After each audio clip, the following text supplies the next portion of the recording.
말씀 위해서 기도하겠습니다. 하나님 우리 아버지, 이 시간 우리가 함께 하나님 말씀을 읽고 보고 들었습니다.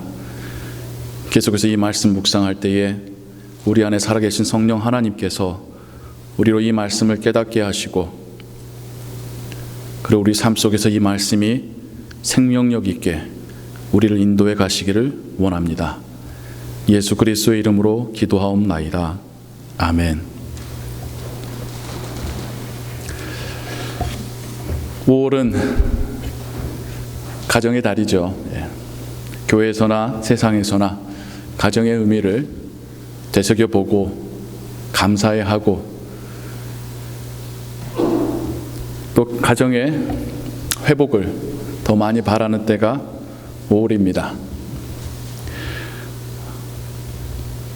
여러분들과 함께 5월에는 특별히 가정을 주제로 말씀을 읽고 함께 묵상해 가기를 원합니다.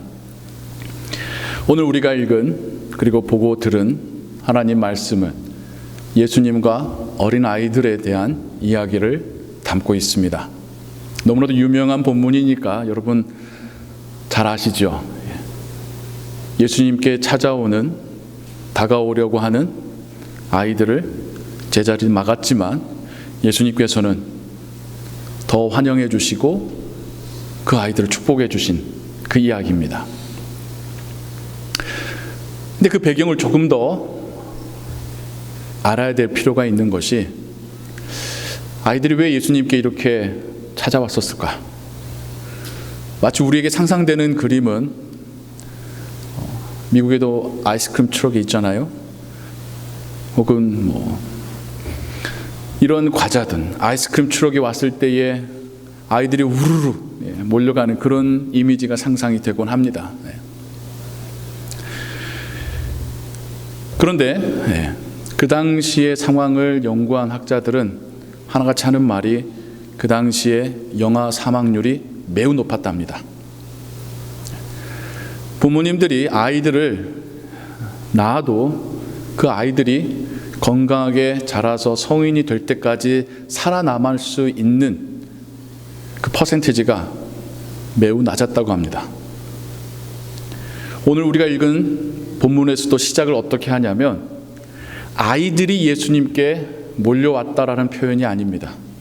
사람들이 예수님께서 아이들을 만져주시기를 원하여서 데려왔다라고 말하고 있습니다.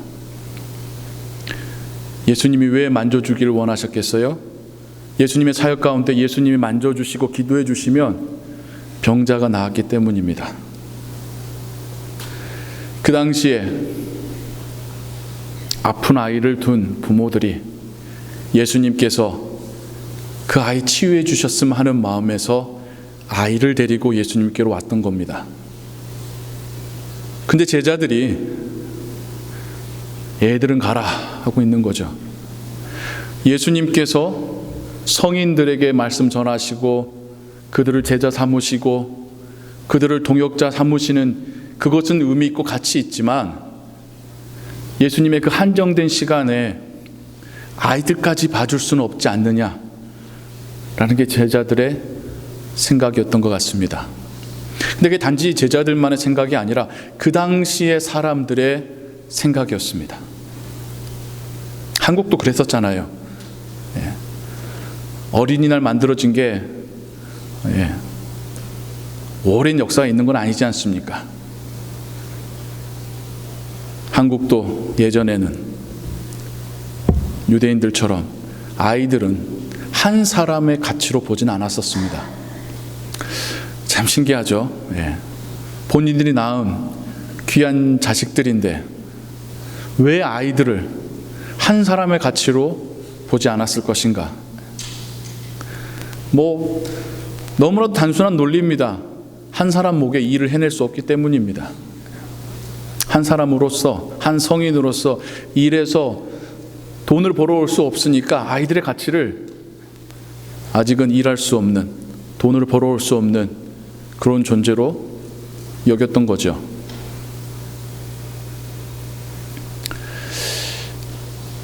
우리 교회들이 아이들의 교육에 대하여서 많이 투자도 하고 관심도 갖곤 합니다.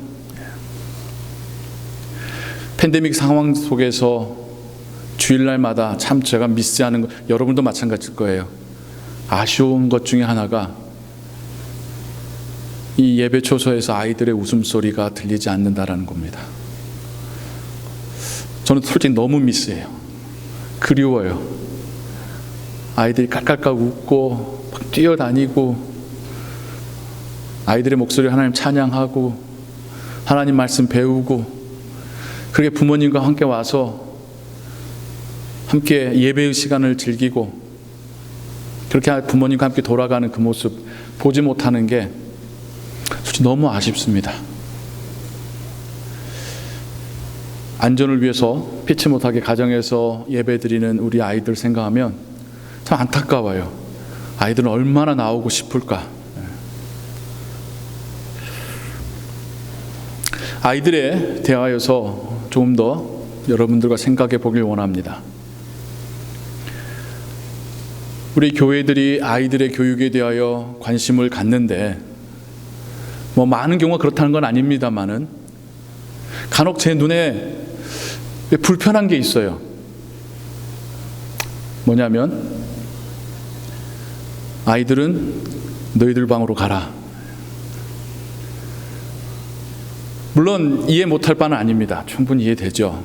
아이들이 여기저기서 부스럭대고 움직이고 이야기하고 하면 우리 어른분들이 예배에 집중하기가 힘드시죠. 그래서 너희들끼리 예배 드려. 그래서 유치부는 유치부대로, 주일학교는 주일학교대로, 중고등부는 중고등부대로. 그러면서 부모님들이 잠깐의 또 자유함을 누리십니다. 근데 정말 그 마음 속에 우리가 순수하게 100% 아이들 눈높이에 맞는 예배 드렸으면 하는 마음만 있는 걸까요? 조금이라도 이 시간만큼 내가 조용히 좀 편안하게 예배 드렸으면 하는 우리들 본 어떤 중심의 사고는 없는 걸까요? 갓난아기를 데리고 엄마가 교회 예배에 참여합니다. 그러기까지 얼마나 힘든 줄 여러분 아시잖아요. 그 아이를 집에서 옷 입히고 들러매고 차에 카시트에 앉혀서 와가지고 또 들러매고 교회 예배 초소에 들어와서 홍여 애가 울면 또 사람들 방해될까봐 평소엔 잘 주지도 않는 과자 그때는 막 줘가면서 평소에는 디바이스 잘 못하게 하지만 교회 와서는 조용히 하려고 막 디바이스 줘가면서 안절부절하면서 예배에 참여합니다. 왜 그래야 되는데요? 그렇게 아이를 데리고 하나님 앞에 나오는 것만도 정말 수고했다고 칭찬해 줘야 되는데 여러분들은 그러지 않으신 것 같아요. 왜냐하면 아직까지 제가 그걸 본 적이 없으니까. 다른 교회들 보면요, 그렇게 애가 뺑 울면 쓱 쳐다봅니다. 어떤 뜻이겠습니까? 조용히 좀 시키지. 하나님은 어떠실까요? 그때 하나님은 예배 시간에 아이들의 웃음소리, 아이들의 울음소리, 바스락거리는 소리 들으면서 하나님은 조용히 좀 하지 라고 하실까요? 그때도 하나님은 아이고 이쁜 거 하시지 않을까요? 그렇게 아이들이 어렸을 적부터 이 예배의 공동체에 자연스럽게 스며들고 몸으로 체득하고 하나님을 예배하는 이 경외로운 순간을 느끼며 자랐을 때에 부모님을 떠나서도 너무나도 자연스럽게 그 예배의 삶으로 나아가겠죠. 물론 아이들 수준에 맞는 교육은 중요합니다. 하지만 베이비시팅만 하다가 자란 아이들이 본인이 성인이 됐을 때에 교회를 어떻게 섬기는지를 알 수가 없습니다. 계속 베이비시팅만 당해왔었으니까요. 또 하나 제가 생각하면서 이렇게 고개가 갸우뚱대는 그런 생각들이 하나 있습니다. 오늘날 교회가 부흥하려면, 젊은 가정들이 교회 오게 하려면 교육부에 투자해야 돼. 그걸 전문적으로 했던 교회도 있고요. 틀린 말은 아니죠. 네. 젊은 가정들이 교회 왔으면 하는 마음도 틀린 것도 아니고, 교육에 투자하자는 것도 틀린 말도 아니고. 근데 그 밑바닥에 있는 생각이 사람들을 이곳에 많이 앉혀 놓으려고 하는 그 목적으로 아이들 꼬시고 있는 것 같아요. 정말 순수하게 아이들이 하나님을 배우고 경험하여 예수 그리스도의 제자 되게끔 하는 것이 정말 순수하게 그런 모습으로 나타났다면 정말 박수 쳐드리고 또 우리가 본을 보아야 될 그런 모습인데, 비즈니스 마인드를 가지고 교육 환경이 좋으면 젊은 가정들이 더 오고 정착을 잘하더라 라는 생각으로 교육부를 투자하고 있다면, 글쎄요, 그게 정말 순수한 생각일까요? 이쪽으로든 반대쪽으로든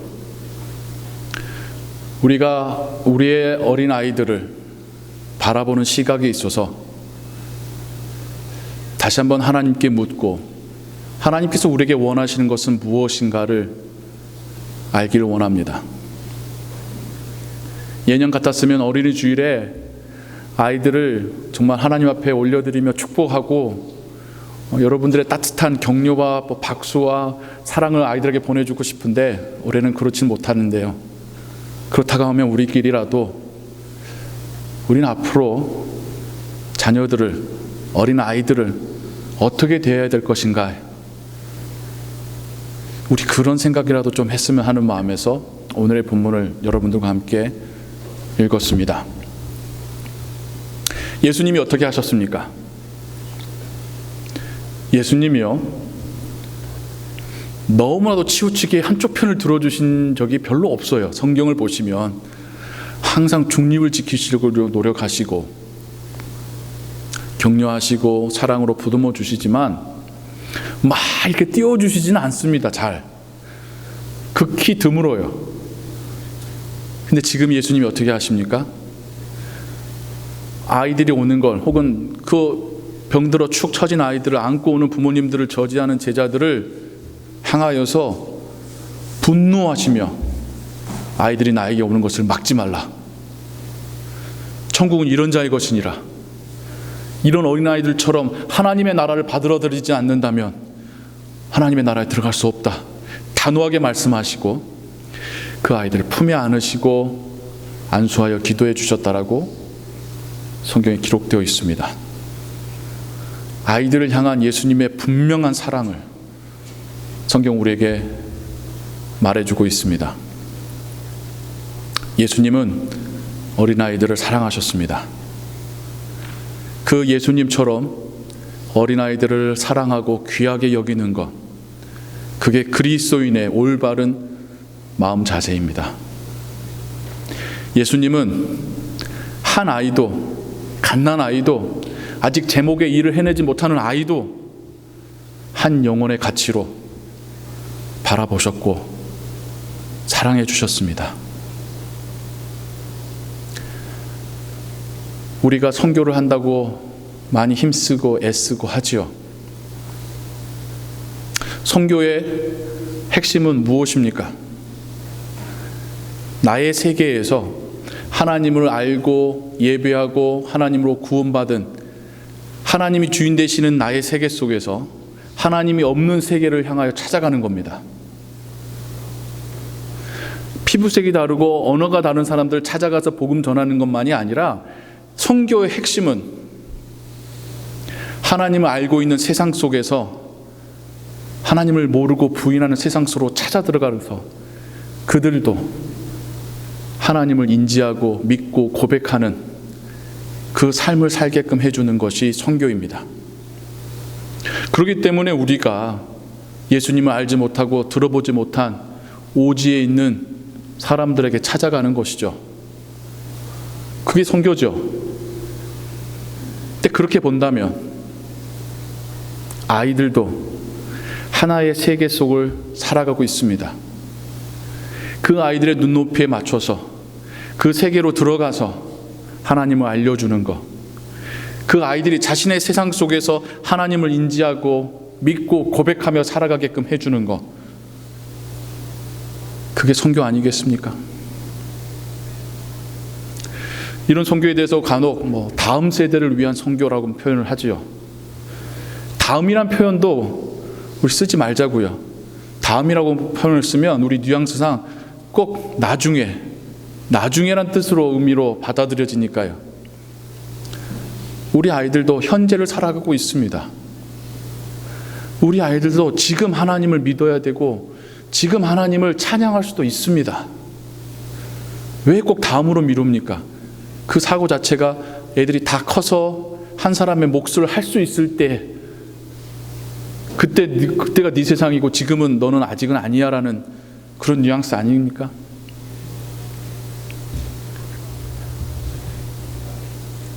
아동 심리학자가 하는 말이요, 5살만 돼도 보통 성인과 똑같은 사고를 한답니다. 부모님들 애들 어리니까 마냥 애처럼 여겨지고 또 애가 자기의 생각을 잘 표현해서 말 못하니까 뭘 모른다고 생각을 하시죠. 5살만 돼도요, 여러분하고 똑같이 판단하고 감정 갖고 이유가 있대요. 막 떼쓰는 애들도 그냥 이유 없이 떼쓰는 게 아니라 본인에게는 이렇게 떼를 써서라도 부모님에게, 외부에게 뭔가를 메시지를 주고 싶은 이유가 있답니다.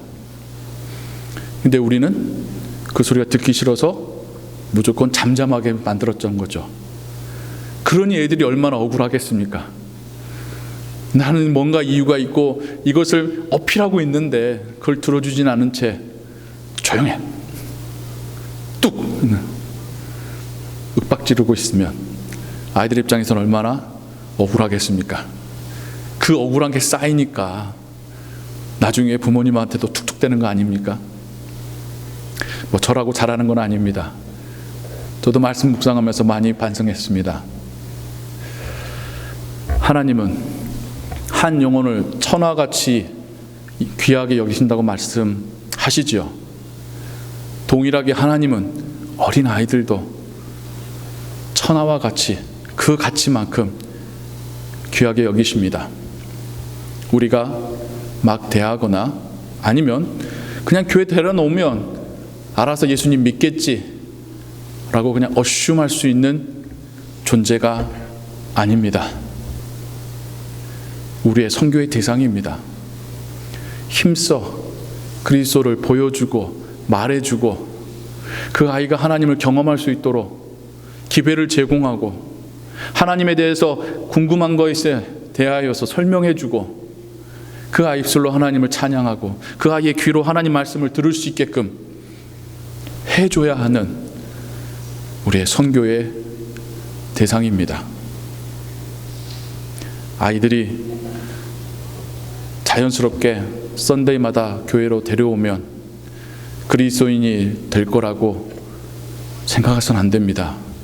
그 아이들도 자기의 세상을 살고 있습니다. 그 세상 속으로 하나님 말씀이 들어가기 위해서는 선교사로 파송하신 여러분들이, 우리가 선교를 해야 합니다. 아이에게 선교한다는 마음으로 다가가고 이야기하고 가르쳐줘야 합니다. 교회는 커뮤니티죠. 공동체입니다. 아이들 교육을 부모님에게나 맡은 담당 교육자에게 모든 걸 일임했다라고 생각하지 마십시오. 난 내 아이 키워서 이제는 떠나보내서 이제는 홀가분하다라고 생각하실 수도 있겠는데요. 우리의 공동체에 있는 아이들이 다 우리의 책임입니다. 우리 공동체에 보내주신 그 아이들이 모두 우리의 선교의 대상입니다. 이민자로서 선교하기 힘들잖아요. 우리 솔직히 말해서. 미국에 있는 직장에서 선교 가능합니까? 솔직히 안 되잖아요. 팔리시상 온 비즈니스 하시는 분도 마찬가지입니다. 지금 손님 상대로 장사해야 되는데 어떻게 선교를 합니까? 양심대로 비즈니스 하는 것만도 버겁고 많은 손해를 감수해야 되는데요. 그렇게 하는 것만도 대단한 건데요. 그런데 하나님은 우리에게 선교의 대상을 우리의 가정과 우리의 교회의 공동체로 주셨습니다. 우리와 함께 있는 아이들은 내 거나 부모님께 아니라 하나님의 귀한 자녀들입니다. 하나님은 우리에게 그 아이들을 양육하라고 맡기신 겁니다. 제가 유아 세례를 집례할 때에 너무나도 항상 벅차고 감사한 마음으로 유아 세례를 집례하게 되는데요. 그때 제가 꼭 중요하게 여기는 질문이 있습니다. 부모님을 향해서도 지금 하나님과 교회 앞에서 이 아이를 신앙으로 양육하기를 약속합니까를 묻는데, 마찬가지로 교인들을 향해서도 묻습니다. 이 아이의 교육에 함께 하실 것입니까? 이 아이와 함께 기도하고 이 아이와 함께 하나님 말씀을 읽고 이 아이에게 신앙의 본을 보여주실 것입니까? 저는 교우들이 대답하시게끔 꼭 묻습니다. 우리의 자녀이기 때문입니다. 그렇게 하나님께서 주신 우리 자녀들에게 우리가 신앙의 본을 보여주고 하나님 믿는 자가 어떤 삶을 사는지를 보여줘야 하는 것, 그게 우리에게 하나님께서 맡기신 귀중한 사명 중에 하나이기 때문입니다. 우리에게서 그 모습을 보지 못하고 우리의 자녀들이 어디 가서 그 모습을 볼 수 있겠습니까? 대학에 가서요? 직장 생활하면서요? 힘들다는 거 우리가 알지 않습니까? 우리가 보여줄 수 있을 때에 보여줘야죠. 우리가 케어할 수 있을 때 케어해 줘야죠. 그렇게 우리의 자녀들은 우리의 돌봄과 사랑으로 하나님의 사랑을 경험하니까요. 여기서 말하는 우리의 자녀들의 레인지, 범위가 어디서부터 어딜까요? 갓난아기에서부터 경제적으로 아직 독립하지 못한 청년까지입니다. 유학생들까지도 하나님께서 우리에게 보내주신 자녀들입니다. 그렇게 우리의 공동체 안에서 하나님을 만나고 예수님을 영접하고 신실한 예수 그리스도인이 되어서 세상으로 나아갔을 때에 그 아이들의 삶, 한 명 한 명의 삶이 하나님 보시기에 얼마나 기쁘시고 아름답겠습니까? 그게 우리가 함께 눈물과 땀과 기도로 뿌린 씨앗의 열매이지 않습니까? 우리가 하나님 나라 갔을 때 칭찬받을 것 중에 하나이지 않겠습니까? 누구 집 아이, 네 아이, 내 아이가 아니라 우리 공동체가 함께 아이들을 케어하고 함께 사랑하고 함께 그 아이들 앞에서 신앙의 본을 보여주길 원합니다. 저에게는 꿈이 있습니다. 이 팬데믹이 거쳐가고 안전해졌을 때에 우리의 자녀들이 부모님과 함께 앉아서 함께 하나님을 찬양하고 부모님과 함께 기도하고 그렇게 정말 살아있고 하나님께서 기뻐 받으시는 예배로 하나님께 나아가게 될 그날을 꿈꾸며 기다리고 있습니다. 아이들이 우리 옆에 있어야 우리도 더 신앙인다워집니다. 아이들 눈이 무서워서라도 우리가 말하는 거나 행동하는 거나 조심하게 되지 않겠습니까? 아이들의 그 활발한 모습을 보면서 하나님께서 우리에게 주시는 기쁨이 충만하게 될 줄로 믿습니다. 어린 자녀들을 키우시는 부모님 여러분, 참 수고 많으십니다. 여러분들의 그 수고는 하나님께서 기억하실 귀한 섬김입니다. 분명 하나님께서 여러분들을 칭찬하시고 축복하실 것입니다. 젊은이들, 어린이들을 사랑하시고 한마디로 더 축복의 말을 던져주시는 여러분들 잘하고 계십니다. 그렇게 하나님의 사랑을 전해주시고 아이들에게 그리스도인의 모습을 보여주십시오. 그것이 여러분이 하시는 선교의 출발점입니다.